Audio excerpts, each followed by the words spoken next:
Eu saúdo a todo o povo de Deus com a paz do Senhor. Amém. Muito bem, glória a Deus. Hoje é o dia da reunião secreta, onde a gente se reúne, é a última quarta-feira do mês, para conversar com o nosso Deus de uma maneira bem direta acerca do que passamos, do que ganhamos, do que fizemos e do que não fizemos, durante o mês. Então, é um dia especial para pedir batismo com o Espírito Santo, cura divina, salvação de almas. Então, a gente está aqui com esse propósito, de ver o reino de Deus crescer, tá? Então, é muito bom que toda a igreja esteja envolvida nesse trabalho, principalmente nesse dia de última quarta-feira, porque é um trabalho que Deus vai dispensar poderes para a gente trabalhar durante o mês. A gente já recebeu o poder da parte de Deus, mas se a gente estiver unidos com um propósito, Deus vai agir, naquele propósito, e aí a gente vai ter mais êxito naquilo que a gente faz. Eu quero ler um texto da Bíblia que se encontra aqui na primeira carta do apóstolo Paulo aos Tessalonicenses, capítulo 5 e versículo 19.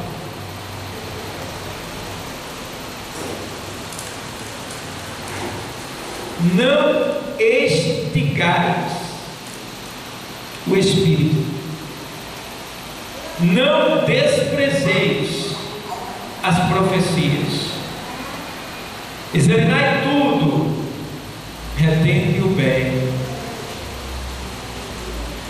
abstende-vos de toda aparência do mal.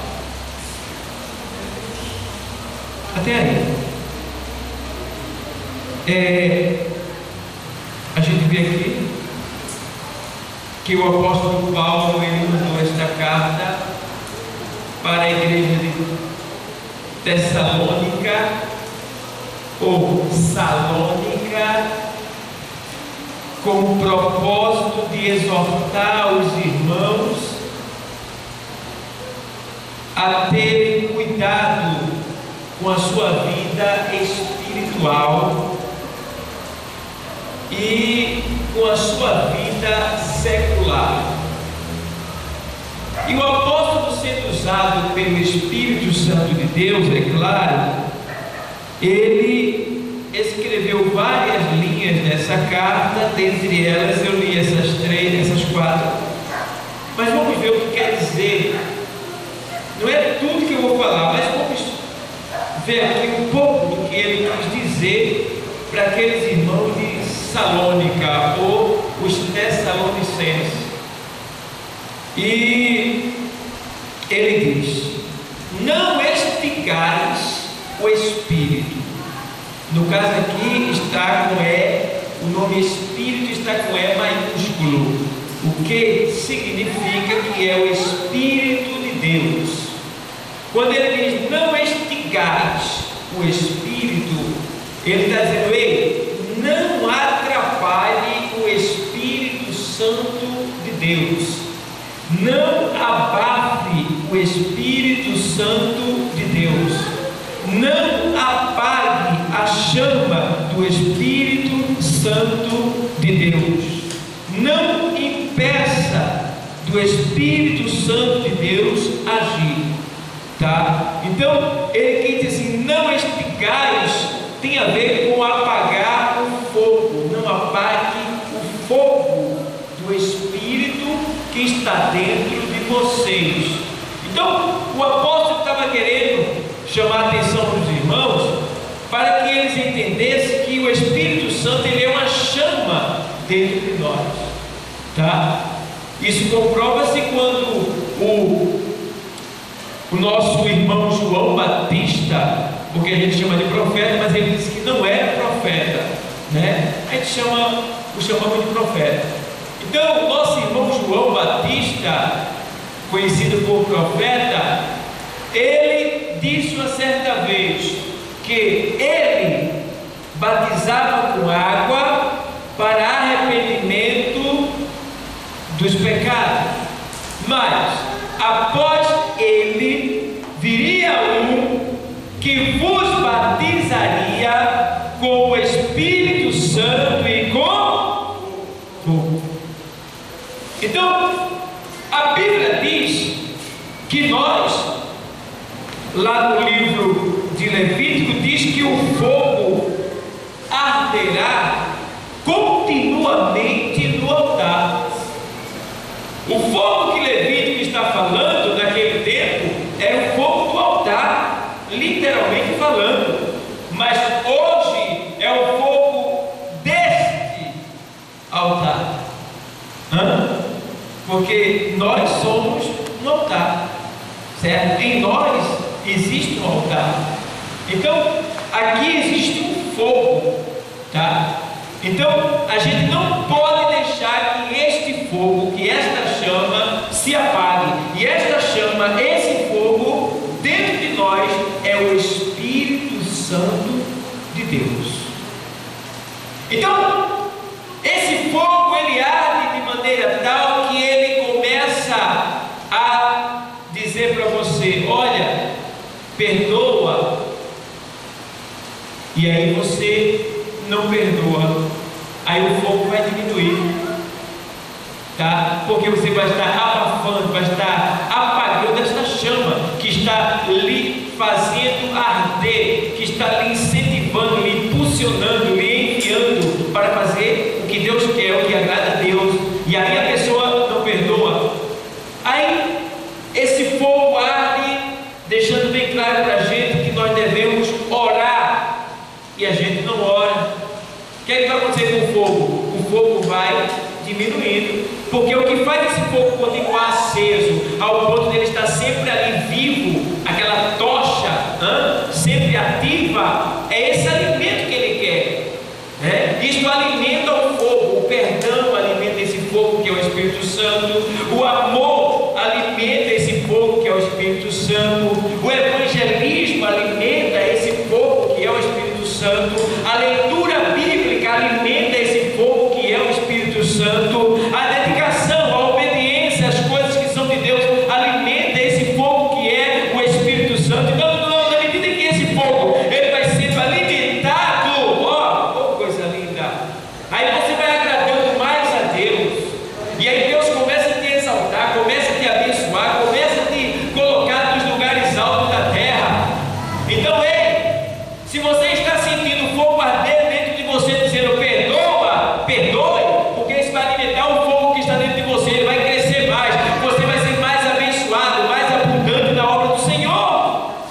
Se este fogo está ardendo ao ponto de dizer para você: ei, evangelize, abre a tua boca e evangeliza, porque isso vai fazer o fogo continuar aceso dentro de você. Mas muitas pessoas não agem dessa maneira, e aí não atende a chama do fogo do Espírito Santo que manda evangelizar, não evangeliza, o fogo diminui. Manda perdoar, não perdoa, o fogo diminui. Manda obedecer, não obedece, o fogo diminui. E a pessoa vai apagando esse fogo, vai abafando esse fogo, e a tendência é o fogo se apagar, ou seja, o Espírito Santo sair da vida da pessoa. E ai de quem o Espírito Santo sair da vida dele, é terrível. Sabe qual é a imagem da pessoa? Se batesse uma foto de uma pessoa que perdeu o Espírito Santo, se batesse uma foto da alma da pessoa, ia aparecer uma foto, sabe o que ia aparecer na foto? Dois animais. Um deles seria o porco, e o outro animal seria um cachorro. Por quê? A pessoa cumpre-se um ditado que o apóstolo Pedro diz na sua carta, cumpre-se um antigo provérbio: a porca lavada, o cão voltou ao vômito, porque o cão come o vômito, o próprio vômito dele ele lança e depois come. E a porca lavada voltou ao esponjador de lama, ou seja, a pessoa voltou ao lamaçal do pecado, porque sem o Espírito nós não temos vida diante de Deus, estamos mortos. E aí, nos tornamos como porcos, como cães. Então Deus não quer que isso aconteça, e é por isso que nós estamos aqui hoje, porque Deus ele quer que nós mantenhamos a acesa, ativa, essa tocha do Espírito Santo, que é a vida dele dentro de nós, sempre ativa, que a gente não venha deixar ela se apagar, que a gente venha ser obediente, que a gente venha ser temente a este fogo que arde dentro de mim e dentro de você. Então não extingais o Espírito, tá certo? Mantenha esse fogo aceso, comece a se dedicar, comece a ler, comece a jejuar, comece a se consagrar, comece a se ocupar com as coisas de Deus, comece a fazer aquilo que agrada a Deus, que alimenta a Deus, que ao mesmo tempo você vai sendo alimentado dentro de você mesmo, ao ponto de todos olharem para você e dizer: como é que pode? Como é que ele é assim? Como é que ela é assim? É o que? Isso é a chama do Espírito que está sendo alimentada pelo poder da palavra de Deus, pela santificação, pela obediência, pela dedicação, pela prestação de obra no reino de Deus, tá? Então, não extingais o Espírito Santo de Deus, tá bom? Aí, agora ele coloca mais uma linha. Olha a outra linha, qual é a outra linha? Versículo 20. Ele diz: não desprezeis as profecias. Profecia simboliza ou seja, a palavra de Deus, tá? Então ele está dizendo aqui: não desprezeis as profecias. Está no plural, que quer dizer que é toda a palavra de Deus.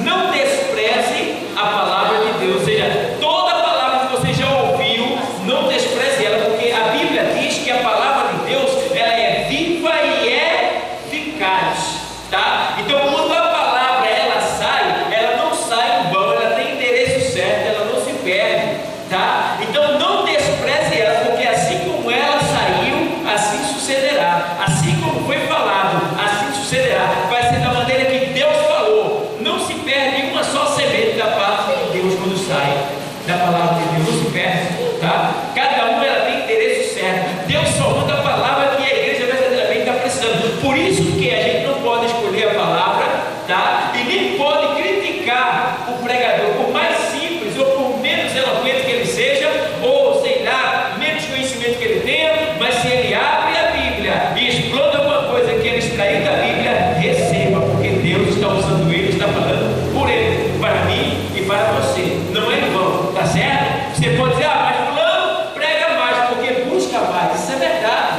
isso é real, busca mais, mas não quer dizer que aquele que não busca muito também não vai ter o que dá. Ele vai ter o que dá, vai dar menos, mas vai dar, e o que ele vai dar é válido, então a gente tem que valorizar. Então, por isso que ele está dizendo: ei, não desprezeis as profecias. Já vi pessoas que, quando ouvia alguém pregar, diziam: não gostei disso não gostei dessa palavra não, olha, não recebo, não aceito isso não, aí ele é muito fraquinho, olha, e aí?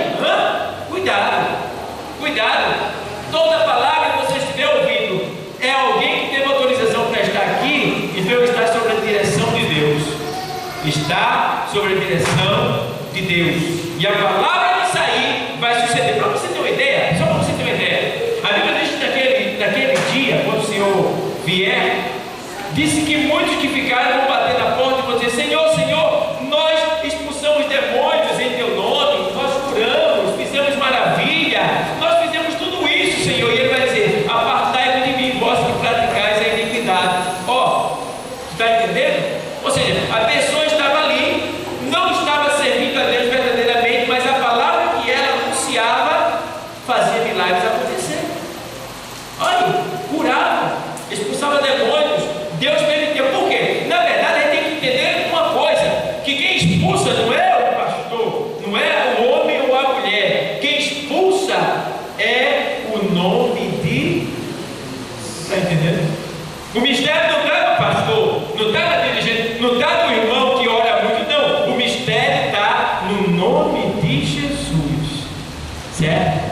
Porque Deus não vai deixar que o seu nome seja profanado ou envergonhado, tá? Então Deus vai agir, porque o que está em evidência não é o pastor, não é a dirigente, não é o homem de Deus, mas sim a palavra de Deus, o nome de Jesus, certo? Tem que entender que o poder está no nome de Jesus. Por isso que eu, às vezes, eu digo: ó, eu fico bravo, eu vou, mas eu vou sem graça. Quando alguém vem me chamar em casa para orar, por que é eu vou sem graça, né? Porque a pessoa tem o mesmo espírito que eu, tá? tá? E ela sabe por quem o expulso, por quem o demônio é expulso. É em nome de Jesus, tá? Então, tudo bem que tem demônios que são resistentes, a pessoa que não tem o conhecimento, ele resiste, a pessoa às vezes fica meio perdido, pode solicitar uma ajuda, mas a pessoa está lá lutando, tá? Aí pode solicitar uma ajuda, mas tem pessoas que quando ouvem, fulano está o quê? Eita, chama o pastor fulano de tal, chama o presbítero, chama a irmã, canela de fogo, né? Chama a dirigente, chama ela. E você? E você? Você não serve para nada não? É só para estar sentado na igreja? E aí? Então nós fomos chamados para envergonhar o diabo, para expulsá-lo do caminho das pessoas, tá? Então eu não posso desafiar o diabo, mas também não posso ser desafiado por ele, certo? Agora eu tenho autoridade para entrar no inferno e roubar as almas que estão na mão dele. Deus me deu essa autoridade, tá? Agora ele não pode roubar uma alma que está nas mãos do Senhor, certo? Então ele tem que ter cuidado, certo? Então não desprezeis as profecias. Tudo que Deus fala está gravado, tá? No seu caderno eterno. Nenhuma palavra é em vão, tá? Nunca desfaleça acerca daquilo que você crê, que você acredita em relação à palavra. Se a palavra sair, você acreditou e segurou no propósito dela, vai acontecer, tá? Então não despreze as profecias. Toda a Bíblia é uma profecia, de Gênesis a Apocalipse. São 31.173 versículos. Em todos os versículos, do primeiro ao último de Apocalipse, Jesus está introduzido neles. Então, não tem. Lê o texto, Jesus está ali. Lê o texto, Jesus está ali.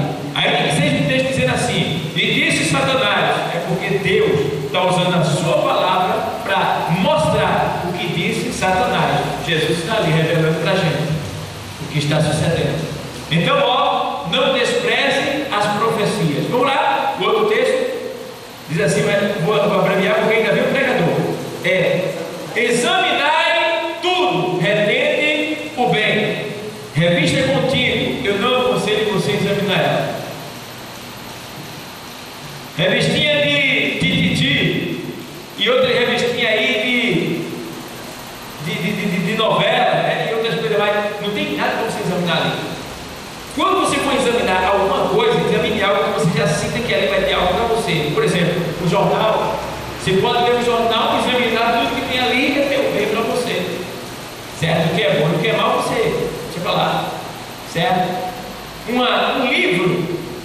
Você pode ler um livro, tá? Como por exemplo, eu leio um livro de macumba, espiritismo, magia negra, heresia, de tudo que não presta. Só não leio um livro pornográfico, mas o que diz respeito às seitas, ao evangelho, às coisas que eu posso obter dali algo para eu incluir no meu arsenal de luta, eu leio, tá? Então uma vez eu me disse: o senhor vai ler livro de macumba, o senhor vai comer? Eu digo: não sou não, eu tenho que aprender como é que o bicho trabalha, né?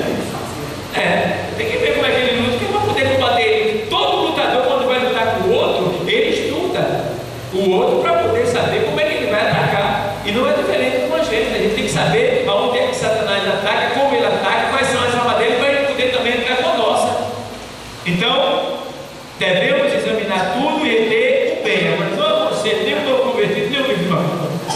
Não você tem um novo convertido, lê esses tipos de coisas que a gente lê, porque a gente já tem uma estrutura literal e espiritual. O novo convertido não tem. Então, o que o novo convertido deve ler é o Novo Testamento, e depois que lê o Novo Testamento,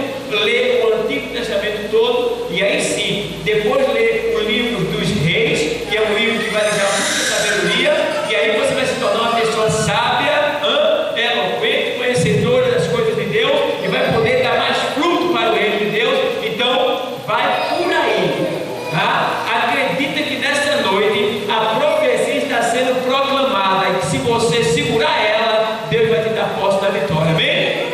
Então, examinai tudo e retendes o bem, tá? Às vezes, eu estava uma vez mudando de canal e parou no canal num programa que aquele programa é indecente, né?